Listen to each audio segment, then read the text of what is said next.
Thank you.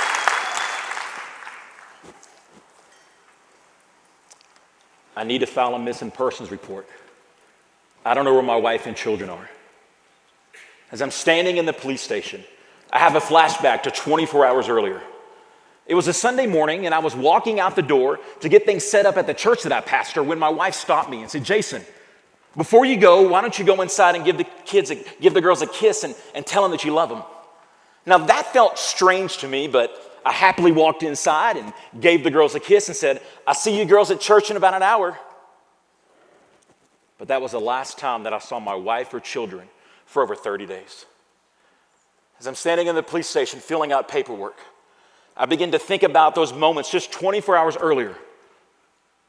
Gratefully, I did find out that my wife and children, they were okay, but my marriage was anything but.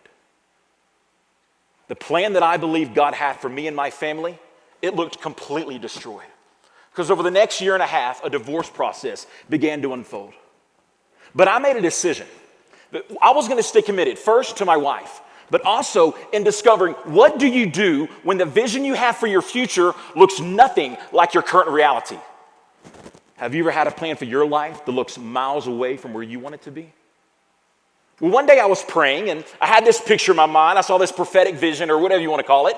And I saw construction workers and they were in the middle of this messy job site. Now, I live in Waco, Texas, and our city has recently captured the hearts of many because of a couple who fixes up ugly houses and turns them into something beautiful.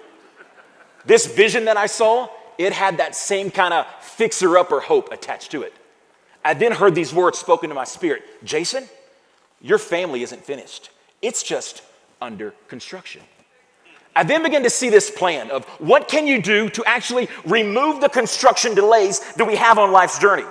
This plan had three major themes for me to walk in. One was, how do you construct a healthy mindset, a divine perspective of what's going on around you?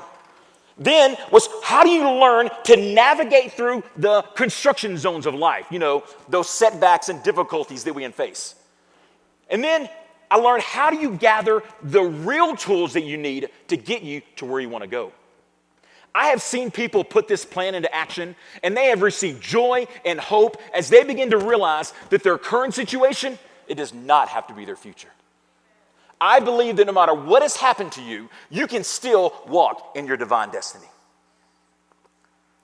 A year and a half after my wife left, the divorce, well, it did become official. But I kept loving, I kept believing, and I continued to put these three principles into practice.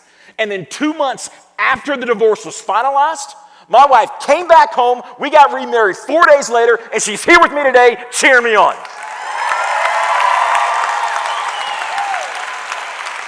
So I'll leave you with this.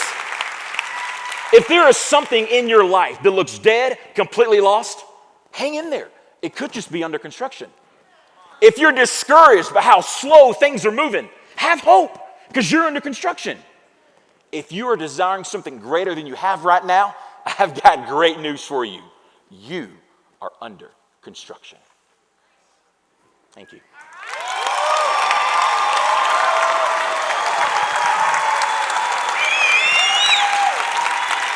Woo! As I hope. Fantastic. Wow.